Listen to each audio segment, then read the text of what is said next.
자리에서 일어나셔서 예수피를 힘입어 찬양하시고 하나님께 예배를 드리겠습니다.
하나님 영이시니 예배하는 자가 영과 진리로 예배할지니라. 아멘. 거룩하신 성삼위 하나님께 감사와 찬송과 경배를 올려드립니다. 구원받을 자격도 없고 아무런 의와 공로 없는 저희들을 거룩한 백성 삼아주시고 오늘 이렇게 예배의 자리로 불러주심을 감사드립니다. 예배하는 이 시간 저희 입술을 열어 성부 하나님의 이름을 찬양하게 하시며 우리의 손을 들어 십자가 지신 성자 예수 그리스도의 은혜를 높이게 하시며 우리의 마음을 열어 성령님의 온전한 인도하심을 받으며 영과 진리로 예배하게 하여 주시옵소서. 예배의 처음과 나중을 온전히 맡겨오며 예배의 주관자 되시는 우리 주 예수 그리스도의 이름으로 교나옵나이다. 아멘. 찬송가 64장 함께 부르시겠습니다.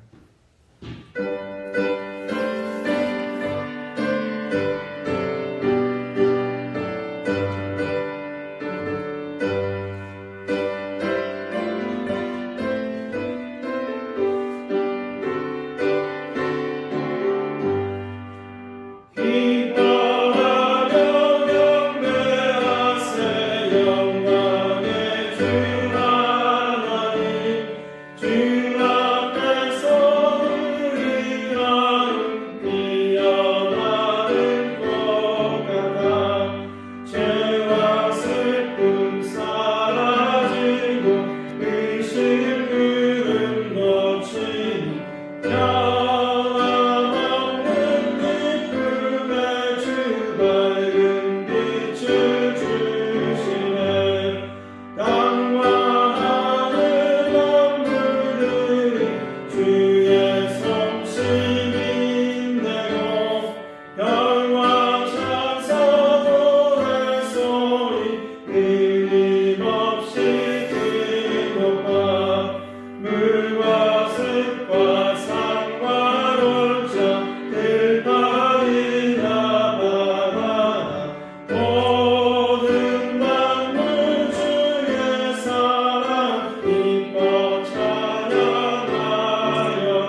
성시교독 117번입니다.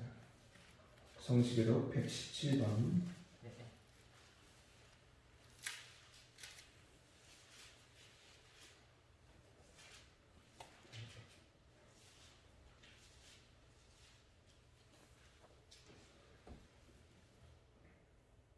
광야와 메마른 땅이 기뻐하며 사막이 백합화 같이 피어 즐거워하며 무성하게 피어 기쁜 노래로 즐거워하며 메마른 영광과 그것들이 여호와의 영광 곧 우리 하나님의 아름다움을 보리로다. 너희를 한 손을 강하게 하며 떨리는 무릎을 굳게 하며 겁내는 자들에게 이르기를 굳세어라 두려워하지 말라 보라 너희 하나님이 오사 보복하시며 갚아주실 것이라. 하나님이로서 너희를 구하시리라. 그때 맹인의 눈이 밝을 것이며 못 듣는 사람의 귀가 열릴 것이며 그때 저는 자는 사슴같이 뛸 것이며 말만 하는 자의 너는 노래하리라. 이는 광야에서 물이 솟겠고 사막에서 시내가 흐를 것이니라. 뜨거운 사막이 변하여 옷이 될 것이며 메마른 땅이 변하여 원천이 될 것이며 승냥이의 눕던 곳에 풀과 갈대와 포들이 날 것이며 거기에 대로가 있어 그 길을 거룩한 길이라 하는 깨끗하지 못한 자는 지나가지 못하겠고 오직 구속함을 입은 자들을 위하여 있게 될 것이라. 아멘. 이 시간 자매 기도를 함께 올려드리겠습니다.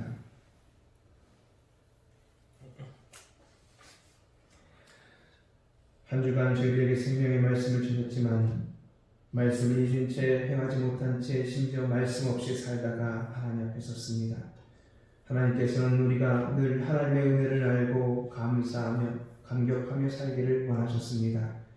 그러나 저희들은 사람의 은혜는 물론 그 사람을 통해 역사하시는 하나님의 은혜를 잊은 채 내가 얼마나 미약한 존재인지, 내가 믿고 섬기는 하나님이 얼마나 위대하고 대단한 분인지, 예수 그리스도의 십자가 사랑이 내게 얼마나 과분한지 객관적으로 보지 못하여 진정으로 그 은혜에 감사하지 못하고 오히려 손해보지 않으려고 나의 열심의 대가를 계산하며 살아왔음을 고백합니다. 이제 하나님의 놀라운 은혜를 깊이 깨달아 십자가 그 사랑 받을 자격 없는 나를 발견하게 하시고 내게 과분하게 넘쳐흐르는 하나님의 사랑과 그 위대하심에 진정으로 감사하며 그 구원의 감격으로 기뻐하며 살아가는 겸손한 신앙인이 되게 하옵소서. 이 시간 말씀대로 순종하지 못한 우리의 죄들을 하나님 앞에 고백하며 용서함을 구하는 참회의 기도를 함께 올려드리겠습니다.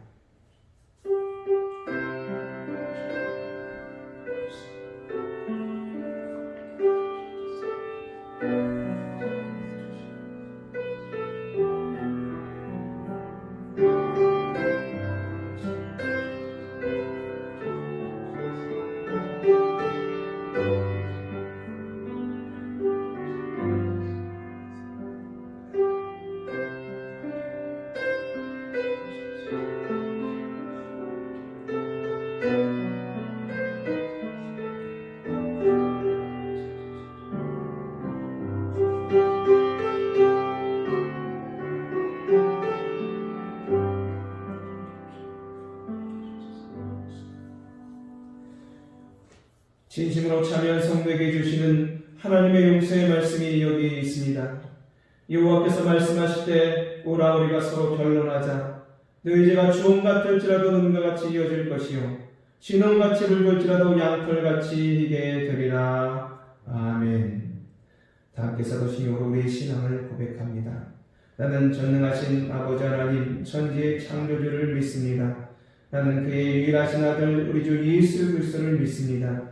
그는 성령으로 잉태되어 동정녀 마리아에게서 나시고 본디오 빌라도에게 고난을 받아 십자가에 못 박혀 죽으시고 장사된 지 사흘 만에 죽은 자 가운데서 다시 살아나셨으며 하늘에 오르시어 전능하신 아버지 하나님 우편에 앉아 계시다가 거기로부터 살아있는 자와 죽은 자를 심판으로 오십니다. 나는 성령을 믿으며 거룩한 공교회와 성도의 교제와 죄를 용서받는 것과 몸의 부활과 영생을 믿습니다. 아멘. 자리에 앉으셔서 찬송가 104장 부르신 후에 김명기 장로님 기도 하시겠습니다.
하나님 아버지, 저희 생명이 시작되기 전부터 택함받은 자녀로 삼아주시고 인생의 험한 고비마다 잠시도 멀리하지 않으시고 동행해 주신 은혜를 감사드립니다. 오늘도 세상의 혼탁한 것으로 향하려는 마음을 성령님께서 붙들어 주셔서 이 세상에서 가장 복된 자리인 주님의 전으로 나와 하늘의 은혜를 사모할 수 있게 하시니 감사합니다. 저희 생명이 다하는 그날까지 주님을 가까이 할 수 있는 길로 이끄셔서 주님 나라에 합당한 백성이 되게 하여 주옵소서. 오늘 저희들이 주님께 예배를 드리기 위하여 이 자리를 찾았지만 세상에 나가서 살 때에 주님의 사랑을 붙여버리지며 산 것은 아닌지 자신을 살피지 않을 수 없습니다. 이 시간 저희 자신을 붙들어 보며 저희 심령마다 주님의 깨끗함을 받고 정결함을 받을 수 있게 하옵소서. 은혜의 주님, 이제 이 해의 마지막 달 12월 여러 가지 어려운 여건 속에서도 정신없이 달려오는 한 해였습니다. 대림절 세 번째 주일을 맞으면서 코로나19로 인해서 영상 예배를 드리니 안타까운 따름입니다. 이 시간 코로나로 고통받는 이들이 질병으로부터 해방되게 하시고 치료 백신이 개발되어 코로나가 완전히 종식되기를 기도합니다. 그리하여 모든 예배가 은혜롭고 안전한 예배가 되도록 하여 주옵소서. 하나님, 특별히 수능 시험을 치른 수험생들을 기억하셔서 어떤 결과가 주어지든 실족하거나 넘어지지 않도록 붙들어 주옵소서. 수험생의 가정도 더 큰 은총을 내려주셔서 주님의 의료하심을 경험할 수 있게 하여 주옵소서. 하나님, 내년도 교회의 각 기관마다 새 일꾼을 세우고 내년도 예산을 세우고 재직 명단까지 세웠습니다. 한 해의 결산을 마감할 때가 되었습니다. 결산을 준비하는 자들을 기억하셔서 올해에 함께하신 주님의 행적을 끼며 준비할 수 있게 하시고 사람의 생각이 아닌 하나님의 생각을 담아낼 수 있는 결산으로 마무리할 수 있도록 하여 주옵소서. 하나님, 이 시간 주님의 교회가 말씀으로 든든히 서가기를 원합니다. 말씀으로 날마다 새롭게 되는 교회가 되게 하시고 말씀을 통한 성령의 역사가 매일 일어나는 교회가 될 수 있게 하옵소서. 교회의 생명은 말씀에 있음을 깨닫게 하셔서 말씀 중심의 교회를 세우는 일에 마음을 쏟을 수 있는 저희 모두가 되게 하옵소서. 오늘도 주님의 말씀을 들고 단위에 서신 목사님을 기억하시고 성령의 두루마기를 입혀주셔서 말씀을 들으려고 하는 자에게 놀라운 능력을 체험할 수 있는 시간이 되게 하여 주옵소서. 예배의 시정을 의탁합니다. 마치는 시간까지 성령께서 인도하실 것을 믿사옵고 예수 그리스도의 이름으로 기도합니다. 아멘.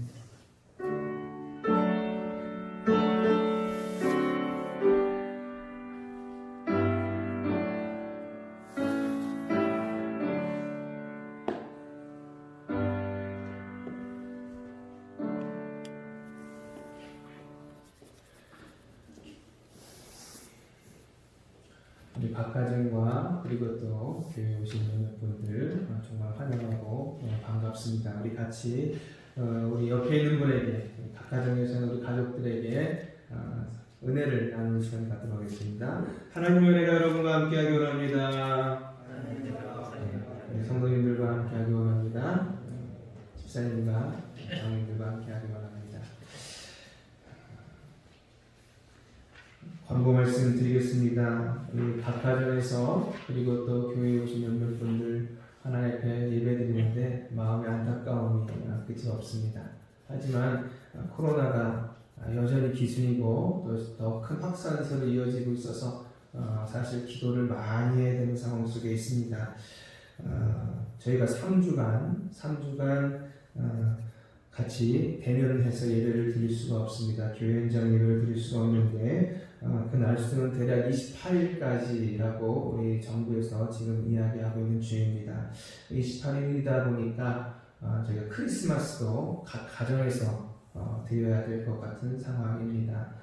그 이후에 28일 이후에 또 어떻게 계속 연장이 될지 아니면 결정이 될지 이 부분도 명확하지 않습니다. 하지만 지금 현재 코로나 확산세에 놓여 있어서 저희의 기도가 많이 필요하고 또 마음의 준비도 또 필요하다.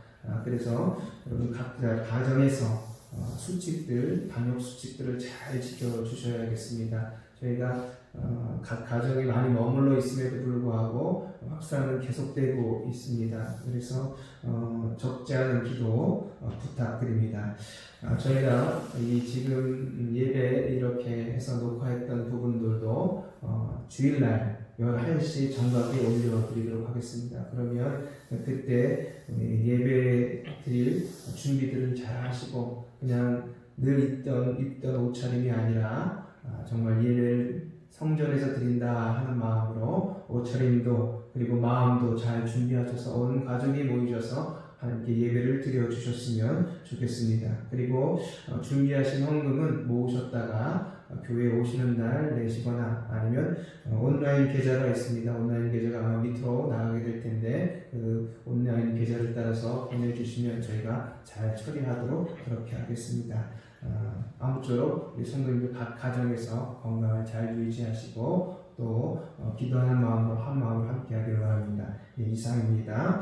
오늘 우리에게 주신 하나님의 말씀 이사야서 7장 10절에서 14절까지의 말씀입니다. 이사야서 7장 10절에서 14절까지의 말씀 구약성경 975면에 있습니다.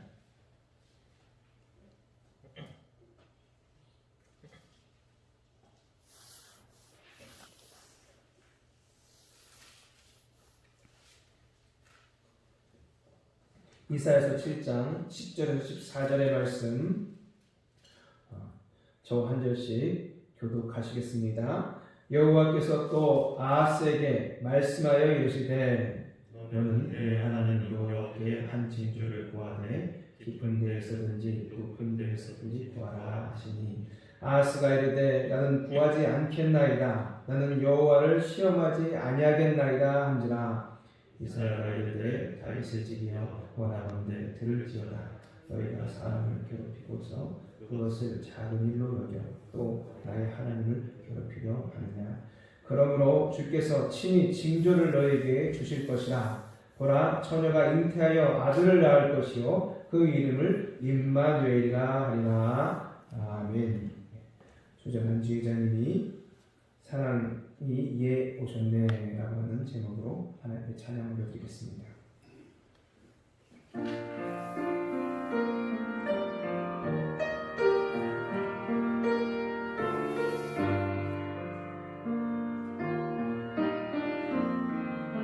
사랑이 오셨네 높은 하늘 위에서 오셨네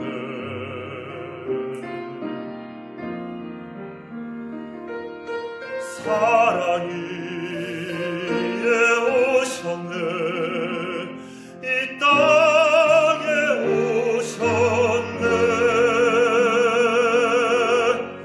사랑이 날 위하여 오셨네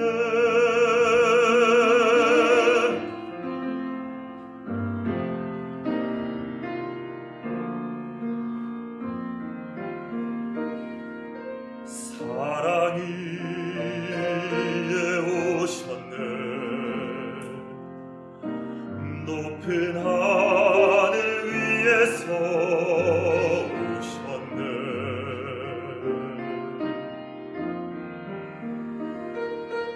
사랑이 오셨네 이 땅에 오셨네 사랑이 날 위하여 오셨네 사랑이 오셨네 하늘 영광 버리고 오셨네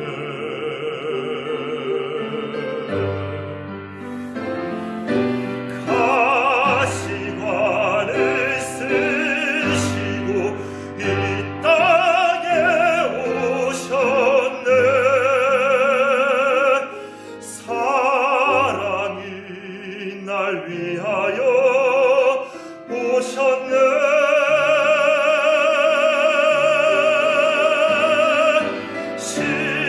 십자가를 지시고 이 땅에 오셨네 사랑이 날 위하여 오셨네 오셨네 갈보리 언덕 위에서 죽음의 권세 이기고 이 세상 다스리시려 이 땅에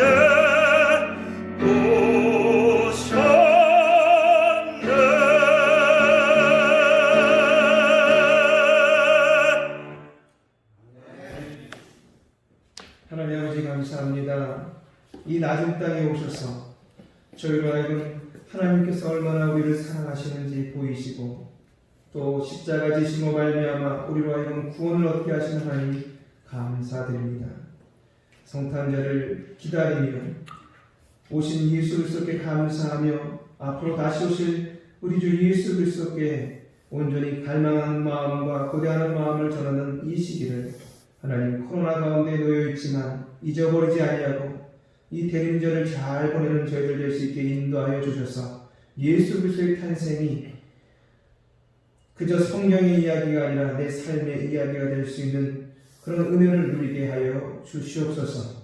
오늘도 저희와 함께 하셔서 말씀을 나누며 말씀을 듣는 우리의 귀를 열어주시고 우리를 객관화할 수 있게 인도하여 주시는 말미암아 우리를 얼마나 사랑하시는지 얼마나 위하시는지 알고 깨닫는 성령의 역사가 있는 시간 되게 하여 주시옵소서. 예수 그리스도로 기도드리옵나이다. 아멘.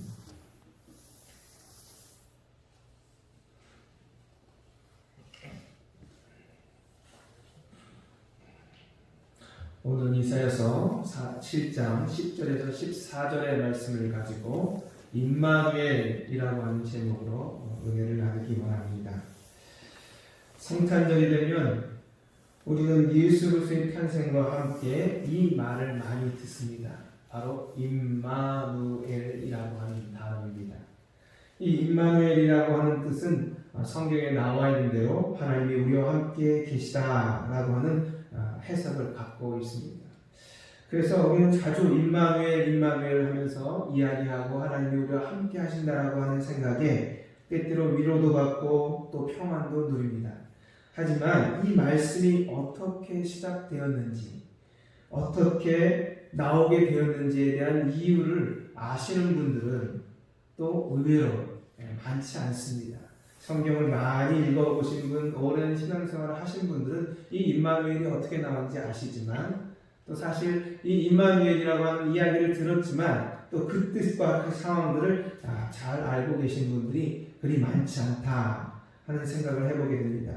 우리가 읽었던 이사야서 7장 10절에서 14절에는 이 아스 왕이라고 하는 왕이 등장합니다. 그는 다름이 아니라 히스기야 왕의 아버지 아스입니다.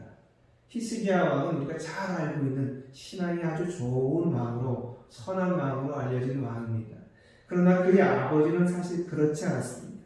당시 시대는 소위 아수르라고 하는 거대 제국이 등장하던 시대였습니다. 그래서 이 아시리아가 계속 남하 정책을 펴면서 땅을 넓혀가고 정복해가자 이 남하 정책 밑에 있었던 나라들이 연합을 해서 힘을 모아서 아시리아라고 하는 나라를 대항하려고 애쓰고 있던 시기였습니다. 그때 이 아스왕, 남유다의 왕 아스는 사실 함께하자라고 하는 이야기를 듣게 됩니다. 무슨 함께하자는 게 어떤 뜻입니까? 다름이 아니라 반아수르 연합에 참여하자, 함께하자라고 하는 이야기를 아람이라고 하는 나라와 북이스라엘의 이야기를 듣습니다.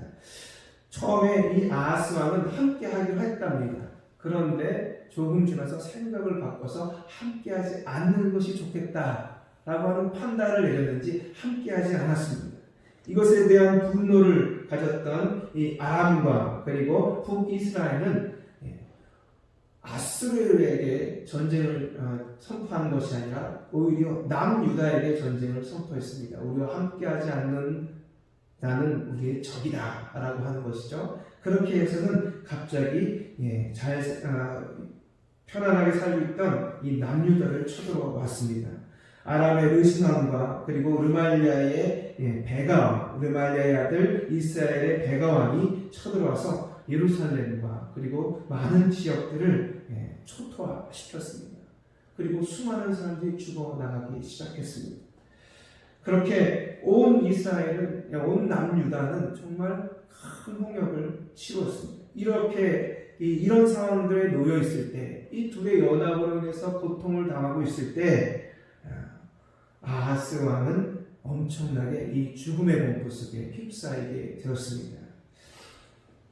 그렇게 휩싸여서 이 죽음의 공포에 휩싸여서 힘들어할 때 찾아온 선지자가 바로 다름이 아니라 이사야였습니다. 이 이사야가 외쳤던 말이 바로 임마누엘이라고 하는 말입니다. 그가 이야기했던 이 말씀 우리 한번 읽어보도록 하겠습니다. 14절입니다. 14절 시작. 그러므로 주께서 친히 징조를 너에게 주실 것이라. 보라, 처녀가 잉태하여 아들을 낳을 것이요 그 이름을 임마누엘이라 하리라. 예, 이것이 하나님께서 선포 이사야를 통해서 선포하셨던 말씀이었습니다. 하나님은 왜 굳이 이렇게 임마누엘이라고 하는 말을 쓰시면서 그들에게 특히 아하스 왕과 그 백성들, 남유다 백성들에게 선포하신 하신 걸까요? 다름이 아니라 하나님 자신을 알려주고 싶었기 때문입니다. 나는 임마누엘의 하나님, 너희와 함께하는 하나님이다. 나는 너희에게 약속한 것을 반드시 성취하는 하나님이다. 라고 하는 이야기죠. 결국 아무리 너희를 힘들게 하고 어렵게 하고 그리고 너희를 쳐들어와도 반드시 북이스라엘과 아람은 멸망하게 되어 있다. 그러니까 나를 믿고 너희는 나를 의지하라. 내가 너희와 함께 하겠다라고 하는 선포를 하고 있는 것입니다. 그렇게 하나님은 하나님의 약속을 반드시 성취하실 하나님인 것을 함께 하시는 하나님인 것을 말해주고 있음에도 불구하고 이 아하스 왕은 알지 못하고 깨닫지 못했습니다. 우리 10절, 11절, 12절 한번 읽어보도록 하겠습니다. 연이어서 10절, 11절, 12절 시작. 여호와께서 또 아하스에게 말씀하여 이르시되 너는 내 하나님 여호와께 한 징조를 구하되 깊은 데에서든지 높은 데에서든지 구하라 하시니 아하스가 이르되 나는 구하지 아니하겠나이다. 나는 여호와를 시험하지 아니하겠나이다 한지라. 하나님은 혹시 믿지 못할까봐 걱정이 되어서 아하스 왕에게 한번 나를 시험해봐라. 내가 지금 너에게 약속하는 너희가 황폐하지 않을 것이고 너희가 망하지 않을 것이라고 하는 이 약속을 내가 반드시 지킬 것인데 나를 한번 시험해봐라 라고 도로 말씀하십니다. 깊은 데에서든지 높은 데에서든지 어떤 방법인지 내게 한번 구해봐라. 내가 그것을 드러내 보여주겠다 라고 말씀하시는데 이 아하스가 대답합니다. 나는 구하지 않겠습니다. 하나님께 그것을 요청하지 않겠습니다. 하나님 먼저 한번 질문해 보십시오. 정말 나를 구해주시고 이 나라를 구해주시겠습니까? 하고 묻지 않겠습니다. 나는 하나님을 시험하지 않겠습니다. 라고 이야기합니다. 이게 얼마나 좋은 이야기입니까? 아하스 왕이 신앙이 좋아도 보통 좋은 게 아니다. 하나님이 한번 말씀하시면 반드시 성취하실 분이시고 한번 약속하실 분이면 반드시 이루실 분이라는 것을 확실히 믿고 있는 그런 왕이라는 생각이 듭니다. 하지만 그것은 사실이 아니었습니다. 아하스 왕은 즉위 초기서부터 우상을 숭배하는 왕이었습니다. 그의 행적은 역대하 28장에 정말 하나님 앞에 하나님의 길을 걷지 않은 북이스라엘 왕처럼 행동했다라고 평가받고 있습니다. 그는요 바알 신상을 섬겼습니다. 뿐만 아니라 그동안 왕들이 행하지 않았던 일, 즉 자기의 자식을 불 가운데로 지나가게 하는 인신 제사의 모습을 행하고 있었던 왕이었습니다. 그러므로 여호와 하나님을 믿기 때문에 내가 그것을 구하지 않겠다, 하나님을 시험하지 않겠다고 말하는 것이 아닙니다. 아예 믿지 않기 때문에 그런 것조차 구하지 않겠다라고 선언하고 있는 것입니다. 결국 아하스 왕은 하나님을 버리고 초강대국인 당시 아수르를 의지합니다. 반아수르 정책을 반대하여 오히려 아수르를 의지해서 아시리아를 의지해서 그들을 기대어서 살아가려고 노력합니다. 하나님에 대한 신뢰, 그 신뢰가 없었기 때문에 그는 오히려 하나님이 약속해 주셔도 그것을 성취하리라 믿지 못했습니다. 오히려 누구를 믿었냐? 다름이 아니라 초강대국 아시리아의 힘을 믿었습니다. 그리고 그것을 의존했습니다. 그러나 그가 의존했던 아수르 왕 디글랏빌레셋은 오히려 남유다에 와서 남유다를 공격하고 그리고 남유다의 보물을 약탈하고 심지어 조공만 받아갔을 뿐입니다. 아무 유익이 없었습니다. 더 위기에 몰린 아하스 왕은 어떻게 했느냐? 자기 나라를 침공해서 힘들게 했던 아람, 다메섹의 신들, 그 신들이 우리를 이기게 했기 때문에, 남유다를 이기게 했기 때문에 나를 돕지 않겠는가 라고 이야기하면서 이 나라를 도리라 믿고는 오히려 다메섹의 신들을 예루살렘 성전 안으로 끌고 들어와서 다메섹의 신들을 섬기는 모양까지 취하게 됩니다. 그리고 성전을 파괴하는 행동까지 이르게 됩니다. 이렇게 행하는 이 아하스 왕의 믿음 없음을 보고 선지자 이사야가 외친 말이 다름이 아니라 우리가 읽었던 14절의 말씀입니다. 우리 14절의 말씀 다시 한번 읽도록 하겠습니다. 14절 시작. 그러므로 주께서 친히 징조를 너에게 주실 것이라. 보라, 처녀가 잉태하여 아들을 낳을 것이요 그 이름을 임마누엘이라 하리라. 믿음 없는 자를 향해서 보여준 말씀, 그 징조의 말씀이 다름이 아니라 처녀가 잉태하여 아들을 낳을 것이요 그 이름을 임마누엘이라 하리라 라고 하는 말씀이었다는 것입니다.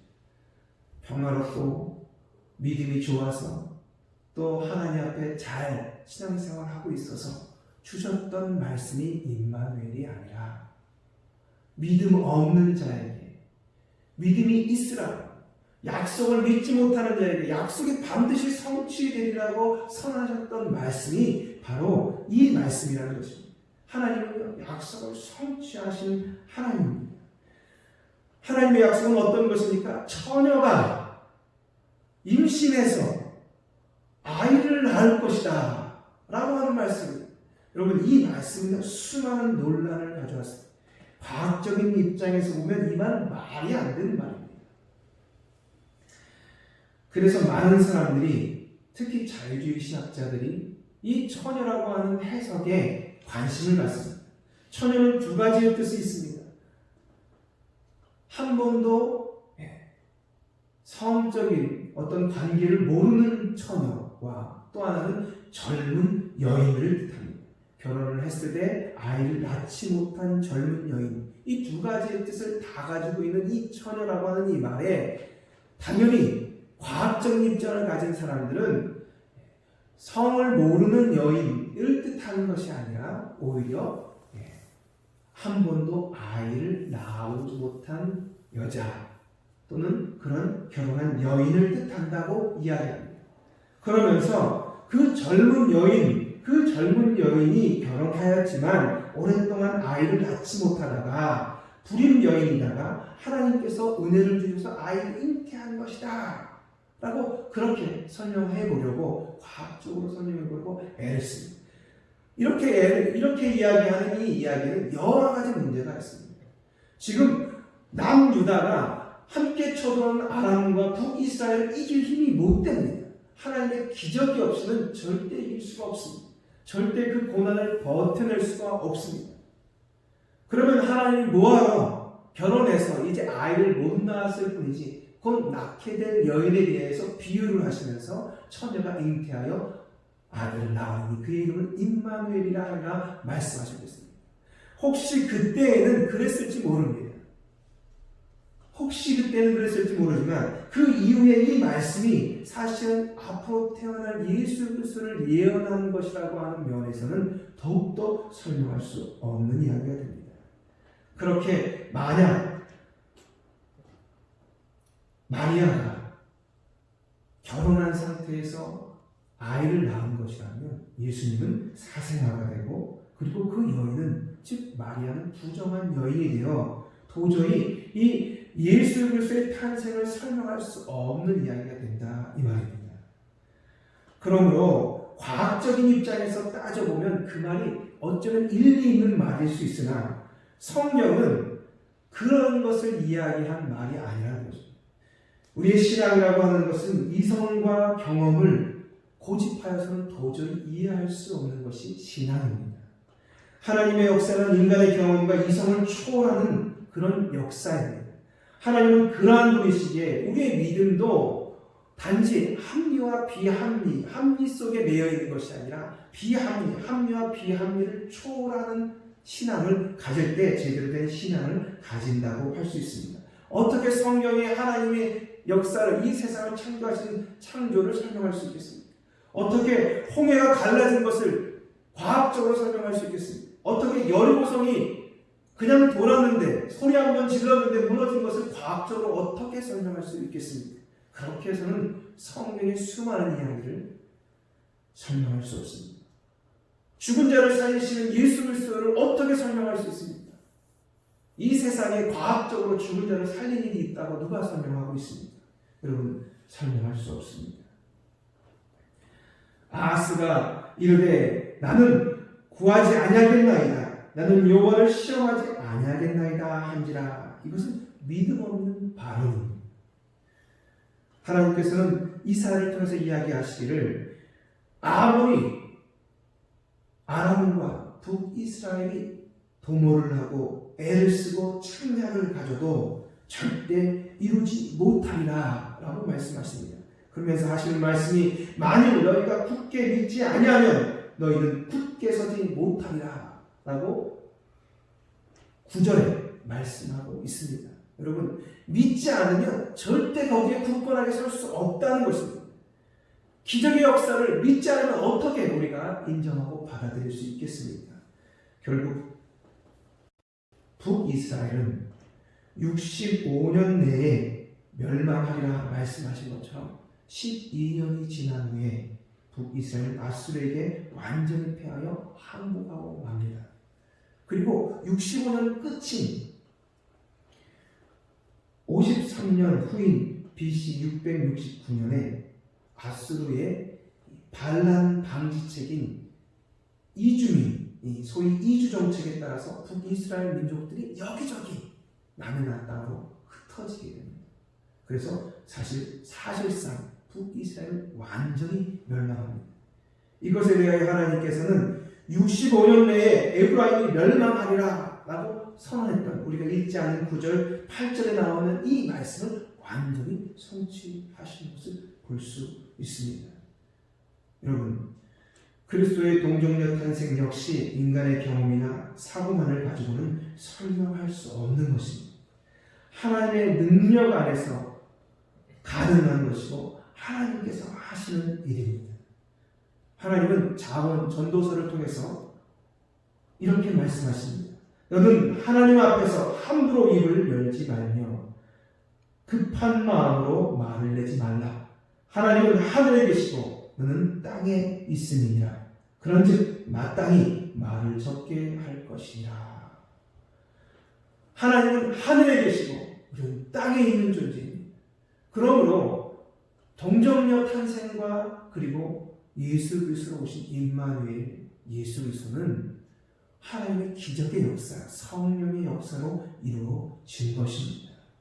우리가 그것을 믿게 될 때 보라 처녀가 잉태하여 아들을 낳을 것이요 그 이름을 임마누엘이라 하리라 하셨으니 이를 번역한즉 하나님이 우리와 함께 계시다 함이라.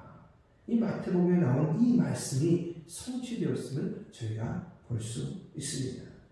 하나님께서 우리에게 보내줄 예수 그리스도는 700년 전, 아니 그 전에 예언하신 그 예언의 성취, 약속의 성취임을 믿는 여러분들이 되기를 원합니다. 하나님은요, 약속을 성취하시는 하나님이십니다. 두 번째로 우리 13절, 14절을 함께 읽도록 하겠습니다. 13절, 14절 같이 읽겠습니다. 시작. 이사야가 이르되 다윗의 집이여 원하건대 들을지어다. 너희가 사람을 괴롭히고서 그것을 작은 일로 여겨 또 나의 하나님을 괴롭히려고 하느냐. 그러므로 주께서 친히 징조를 너희에게 주실 것이라. 보라 처녀가 잉태하여 아들을 낳을 것이요 그 이름을 임마누엘이라 하리라. 아멘. 여러분, 처녀가 잉태하여 아들을 낳을 것이요 그 이름을 임마누엘이라 하리라. 여러분, 이 임마누엘, 왜 굳이 하나님은 아하스 왕에게 임마누엘이라는 이름을 주셨을까요? 이 임마누엘이라고 하는 건 여러분이 다 아시다시피 하나님이 우리와 함께 계시다라는 뜻입니다. 하나님 이 엘이죠. 엘. 우리와 누에 임마누엘 중에 누에 해당됩니다. 그리고 함께라고 하는 임, 이 임이 늘어나서 임마누엘이 되었습니다. 그렇게 하나님께서 우리와 함께 하신다라고 하는 이것은 다름이 아니라 지금 막 위기에 몰린 아사왕, 비록 하나님께 범죄하고 하나님 우상 숭배하고 그리고 하나님을 제대로 섬기지 않는 이 나라 남유다, 죄악에 관영한 이 땅, 늘 하나님 앞에 부족한 우리 자신, 하나님을 믿음에도 불구하고 여전히 하나님 앞에 제대로 서 있지 않은 우리들을 하나님은 버리지 아니하시고 함께 하시고 끝까지 지켜주시겠다 하는 말입니다. 하나님은 우리가 범죄하였다고 우리를 버리지 아니하십니다. 징계하셨다고 우리를 그냥 덩그러니 놔두지 않으십니다. 하나님은 징계하시는 그 자리에 함께 하시고 또 범죄하고 있는 그 자리에도 함께 보시며 가슴 아파 하시는 분이 하나님이십니다. 이스라엘 백성들이 결국 멸망해서 남유다도 멸망해서 이국 나라로 끌려갑니다. 그 끌려간 자리에서 이스라엘 백성들, 남유다 백성들이 깨달았던 것이 있습니다. 다름이 아니라 바벨론으로 끌려간 이스라엘 백성들 가운데 그 바벨론 지역에도 하나님은 함께 하신다는 사실입니다. 하나님이 자기를 사랑하는 이스라엘 백성들, 남유다 백성들을 왜 전쟁에서 패하게 하셨을까요? 그리고 뿔뿔이 흩어지게 하셨을까요? 이스라엘 백성들을 상징하는, 남유다 백성들을 상징하는 그 대표적인 신이 바로 여호와 하나님이셨습니다. 이것은 자기가 자기를 섬기는 백성들의 패망은 곧 이 신의 싸움의 실패입니다. 그 수욕을 당하면도 불구하고 왜 하나님은 그 아픔과 자기의 수욕을, 자기의 영광을 버리고 이 불명예스러운 그 모든 길을 선택하셨을까요? 다름이 아니라 이스라엘 백성들을 사랑하셨기 때문입니다. 그들을 깨우쳐서 내가 수욕을 당하더라도, 내 명예가 떨어지더라도, 내 이름이 땅바닥에 떨어지더라도, 패배한 신으로, 실패한 신으로 되더라도 나는 그들을 사랑하여 돌아오게 하겠다라고 하는 부모의 심정과 같은 마음으로 결국 하나님은 남유다 백성이 끌려간 바벨론 지역까지 함께 가셔서 그들의 아픔에 동참하셨습니다. 극도로 타락한 이 남유다와 함께 하셨던 그 하나님이 결국에는 그들을 다시 이끌어내어서 이 남유다 백성들을 다시 회복하십니다. 우상 숭배자들이었던 이 아스왕과 그의 백성들, 하나님을 조롱하고 멸시했지만 그래도 사랑하셨던 그 하나님은 결국 그들을 하나님의 백성 삼기 위하여 그 모든 수욕을 감당하시고 아픔을 나누셨습니다. 그렇게 하나님은 우리와 함께 하시는 하나님, 여러분이 아플 때에도, 여러분의 징계를 내렸을 때에도, 여러분이 고통을 당할 때에도 늘 함께 하신다 이야기합니다. 중세 유럽 사람들은요, 두 가지 무서운 병이 있었습니다. 정말 그 병만 만나면 공포에 떨었습니다. 그 첫 번째는 흑사병이었고 두 번째 병이 맥각 중독증이라고 하는 병이었습니다. 이 맥각 중독증이라고 하는 맥각균이 그들이 주로 먹는 이 오염된 호밀이나 보리, 곡식에 들어가서 이걸 주식으로 삼는, 이 밀을 주식으로 삼는 이 사람들에게 안겨주는 이 치명적인 병입니다. 이 병을 얻으면 특히 맥각 중독증이라고 하는 이 병을 얻게 되면 어떻게 되냐? 손끝과 발끝에 불이 나는 것 같답니다.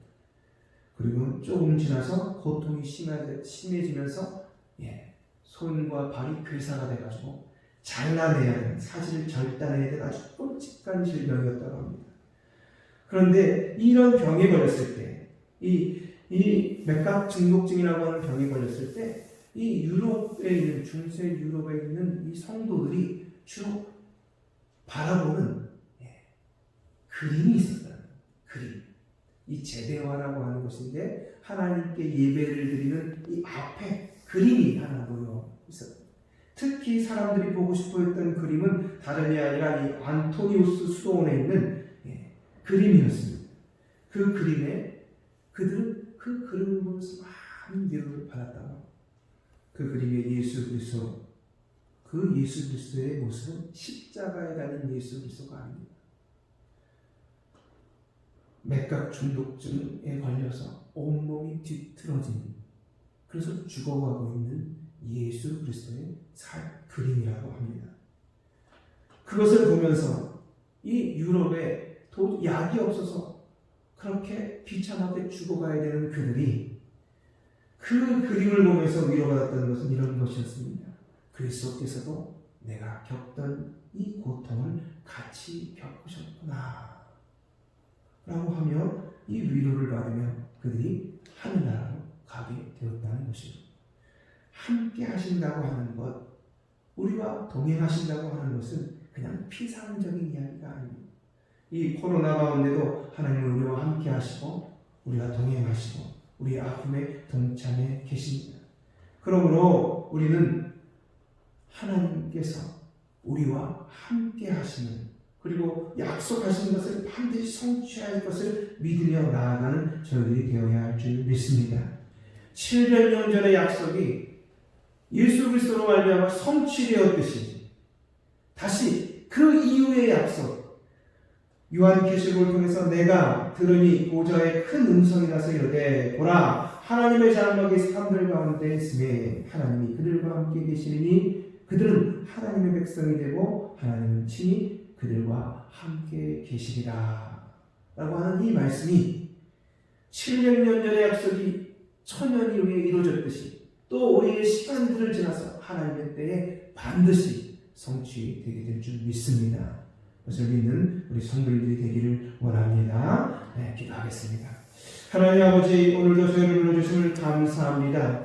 임마누엘의 하나님, 우리와 함께 하시고 우리와 동행하시는 그 하나님이 믿음 없는 아하스 왕에게 선포됐던 선지자 이사야의 말씀이었음을 다시 한번 새겨봅니다. 믿음 없는 이 시대를 향하여서 임마누엘의 하나님을 외치시는 그 음성을 듣게 허락하여 주시옵시사. 내가 약속한 것이 반드시 성취되리라 말씀하시고 너희 고통 가운데 내가 늘 함께 있다 말씀하시는 그 음성을 듣고 위로받으며 힘을 내어 하나님 앞에 하나님의 삶으로 또 열심히 달려가는 저희들이 될 수 있게 인도하여 주시옵소서. 예수 그리스도로 기도합니다. 아멘. 찬송가 122장 함께 부르시고 기도하는 시간 갖도록 하겠습니다. 찬송가 122장입니다.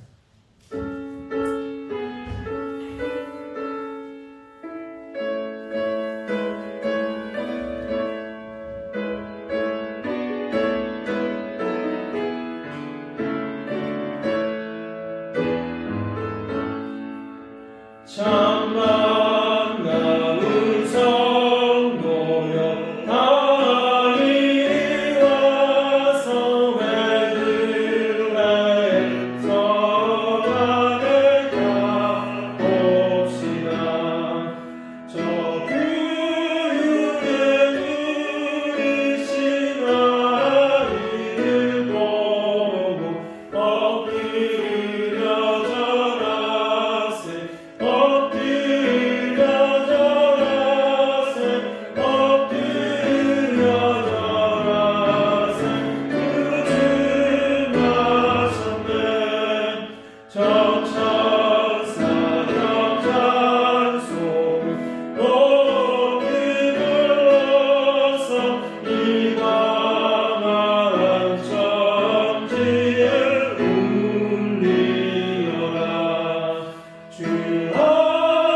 대리전을 맞이한 저희들이 우리 주 예수 그리스도께서 임마누엘로 오시는 이유 다름이 아니라 하나님의 약속이 반드시 성취되리라 말씀하시는 약속을 성취하시는 그 하나님께서 또 우리와 함께 하시는 그 하나님께서 이 코로나 가운데도 역사하시고 이끄신다는 믿음을 가지고 나아갈 수 있게 달라고 기도하는 제목을 원합니다.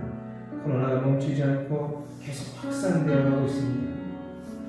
우리의 기도가 필요하고 이런 와중에도 함께 하신 하나님께서 그 뜻이 있어서 우리를 또 부르시고 기도하게 하시는 그 마음을 가지고 오늘 믿음을 가지고 기도하는 시간이 되기를 원합니다. 우리 주여 삼창하시고 함께 기도하시겠습니다. 주여 주여 주여 하나님 아버지 저희들 가운데 하나님께서 함께하여 주셔서 약속을 성취하신 하나님께서 우리와 함께하시는 하나님께서 이 고통을 아시며 이 답답한 어려움들을 아시며 반드시 극복하게 하시며 회복시켜 주시리라 말씀하시는 그 은혜를 저희가 누릴 수 있게 인도하여 주시옵소서. 우리의 눈에 보기엔 불가능하며 어찌 처녀가 아이를 낳을 수 있나 걱정하고 있지만 하지만 성령께서 일하시는 그 역사하심이 반드시 성취될 줄 믿고 우리의 삶 가운데 어려움과 이 고통과 힘든 일들이 있다 할지라도 하나님 아버지 반드시 이루시고 반드시 성취하신 하나님의 우리 나라에게 허락하여 주셔서 불가능을 가능케 하며 기적을 일으키시는 우리 자녀 나가신 저희들을 있을 때 역사하여 주시옵소서.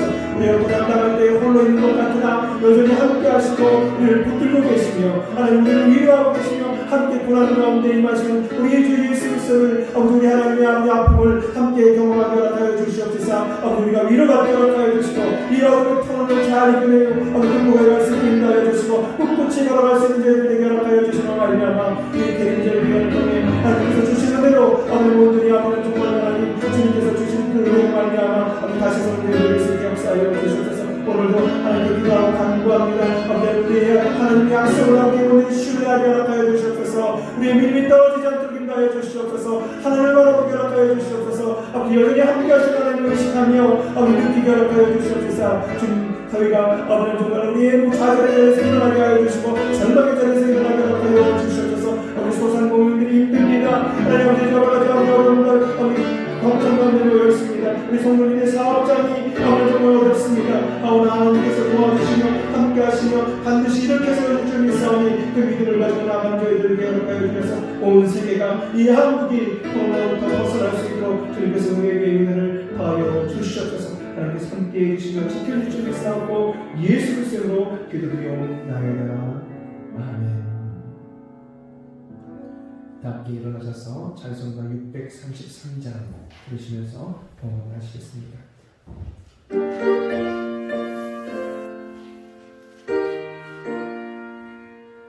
나의 하나님 나으소서 주께 손 감사하고 주께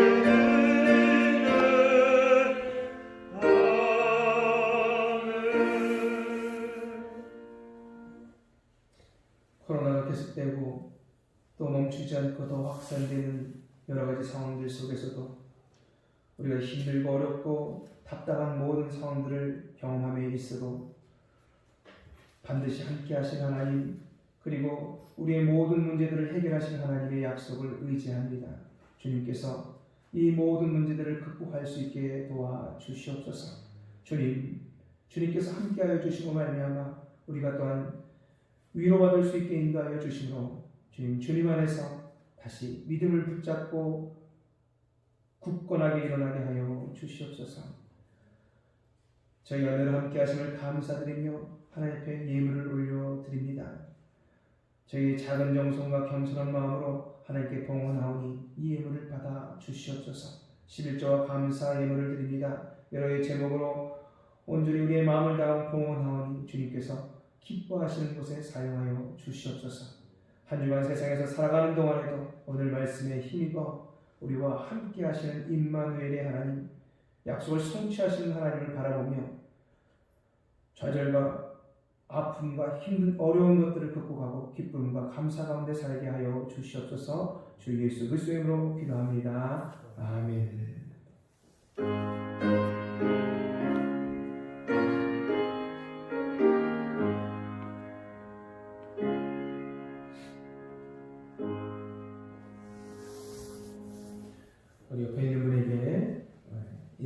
인사하시겠습니다.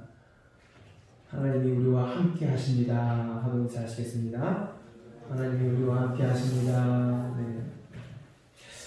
우리 찬양하시고 축도를 마치겠습니다.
이제는 우리 주 예수 그리스도의 은혜와 하나님의 사랑과 성령의 역사하심이 곤고하고 힘들고 어렵고 괴로운 이 순간에도 우리와 함께 하시고 또 우리에게 약속을 주시며 소망을 품게 하시는 우리 주 예수 그리스도 또 하나님의 그 능력을 따라 살려 다시 한번 다짐하시는 우리 성도님들 머리머리 위에 가정과 일터에 우리 조양교회 위에 각 가정 위에 이제부터 영원토록 함께 하시기를 간절히 축원하옵나이다. 아멘.